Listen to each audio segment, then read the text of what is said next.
Welcome back, everyone. Let's now take some time to talk about while loops.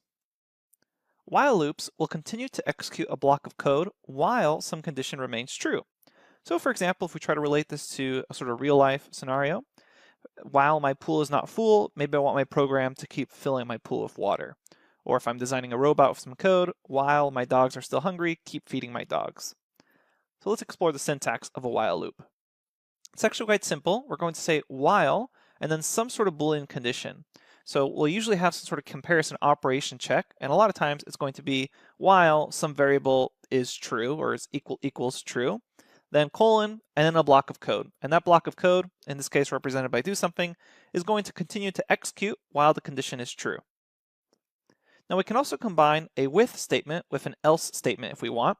So I can say while some Boolean condition is true, do something else, meaning once that condition is no longer true, or since the beginning it was no longer true, we do something different.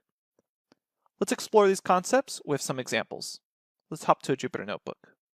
All right, so let's start off by building out a very basic while loop. I'm going to create a variable, say x is equal to 0, and then say while x is less than, let's actually say less than 5, so we don't have a whole lot of printing. We're going to print the current value of x. So we'll say print the current value of x. Lots of different ways we can do this. We'll just do it quickly with an f-string literal. The current value of x is, and then inside curly braces we'll pass an x. Now let's imagine what's going to happen here. Don't run this cell yet. We'll say x is equal to 0. While x is less than 5, I'm going to print out the current value of x. So if I were just to run this, basically I would say the current value of x is 0. And that would happen over and over and over again because x isn't changing. So let's update x during this while loop. We'll say x is equal to x plus 1. So now let's run this and see what happens. I get back the current value of x is 0, then 1, then 2, then 3, then 4. And on that last one, when it's equal to 4, we then say, okay, x is going to be equal to 4 plus 1, which makes x equal to 5, and 5 is not less than 5, it's equal to it. So then the while loop stops running because it's only going to run while this condition is true. Now, if you accidentally have some sort of condition that never becomes false, maybe you forgot this last line of code here and it just ran over and over and over again. So what happens is you get an infinite while loop, and it's a common mistake for beginners to make. I know I've made it myself a bunch of times when I was learning Python. What happens in the Jupyter Notebook is you get a little star here indicating that the cell is still continually running. In order to kind of reset things, just come over here to kernel and either hit interrupt, and if that doesn't work, then hit restart and restart your kernel. Sometimes interrupt won't work because basically the command to interrupt won't get there because Python's using all your computing to kind of continue this while loop. So keep that in mind. If you ever get an infinite while loop, just come over here to kernel and then hit restart, and you'll have to redefine some cells again, but that's the basics of avoiding that error.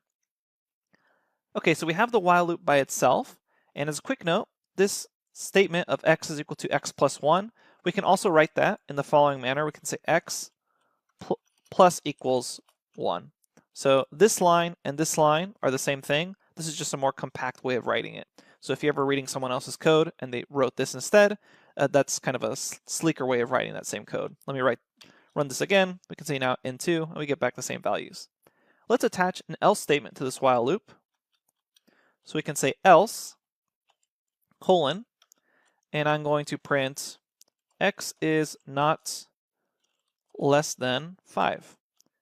And now when we run this, let's see what happens. We get the current values, so all those other print statements, and then I see x is not less than 5. So once this while condition is not true, because this else is lined up with it, we went ahead and printed x is not less than 5. Now as a quick note, if right off the bat, x was greater than 5, so let's make x is equal to 50, and I run this, then this while loop never executes because this condition is never true, and then we have the else condition execute anyways. That doesn't mean I need it, so if I didn't have that there and I ran this, just nothing would happen because this isn't true. Alright, finally I want to introduce 3 keywords that are really useful with loops.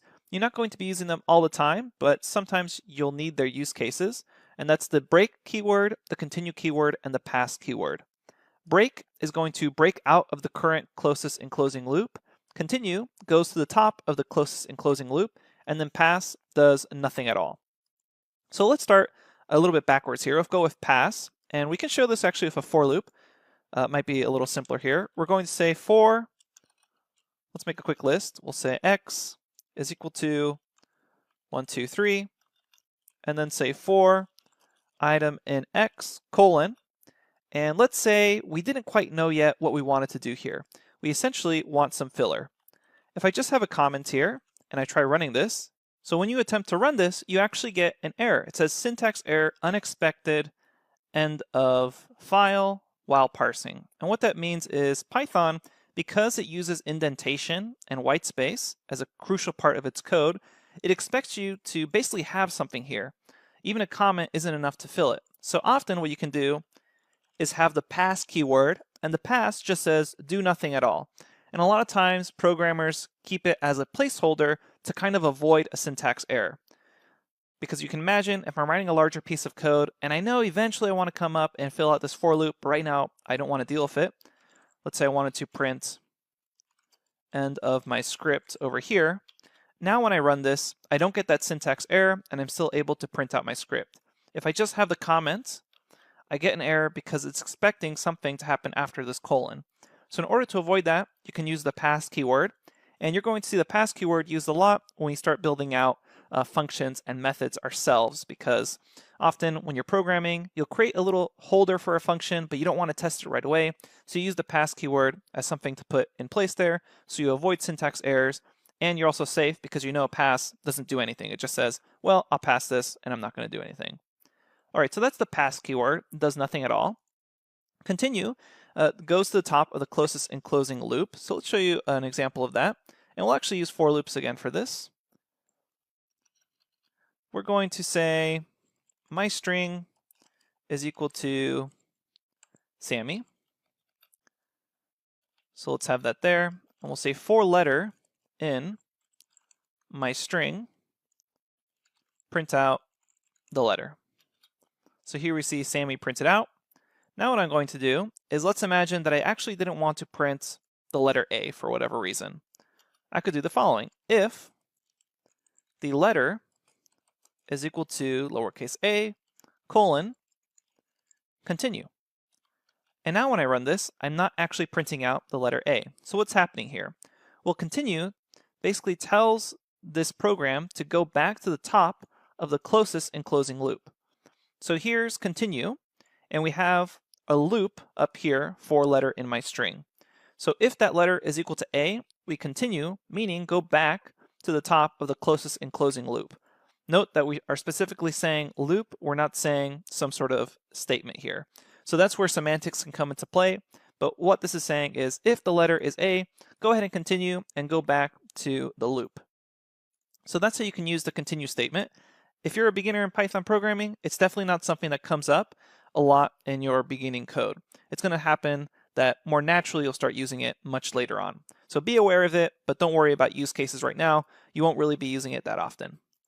And then finally, break breaks out of the current closest enclosing loop. So let's see what happens if we replace continue here with break instead. Now when we run this, what happens is instead of going back to the top of the closest enclosing loop, it breaks out of the current closest enclosing loop, meaning it just breaks this loop and stops this loop if that letter is equal to A. So that's actually really useful, especially with while statements. So let's see an example of using break with a while statement. Let me zoom in here just so we can see this clearly. I'm going to do the same thing as before. We'll say x is equal to 5, and then we'll say while, actually let's make it equal to 0 here, just as we did before. While x is less than 5, print out x, and then we'll say x is equal to x plus 1. So when we run that, as expected, I get 0, 1, 2, 3, 4. But let's imagine I wanted to break this while loop if x was ever 2. Then I could do the same thing here. I say if x is equal to 2, at any moment, go ahead and break out of this while loop. Now when we run this, we only get back 0 and 1. Okay, so that's the basics of this break, continue, and pass keyword. So what we covered in this lecture was the while loop. So while some condition is true, execute this block of code. Be careful here because if you accidentally say while and this condition is constantly true, you may have to restart your kernel. If you're running a Python script and you end up getting that error that the while loop is just never closing, you should try Control-C. That typically interrupts. So you can even see here, interrupt, it says Control-C to go to the kernel. All right, then we have the break, continue, and pass keywords. Again, not going to be using these right off the bat, especially things like continue, but we'll probably be using break a little more, and then once we get used to functions, we'll be using pass a little more, and then much later on we'll be using continue. But you should be aware of these keywords now that you understand both for loops and while loops. Okay, thanks everyone, and I'll see you at the next lecture.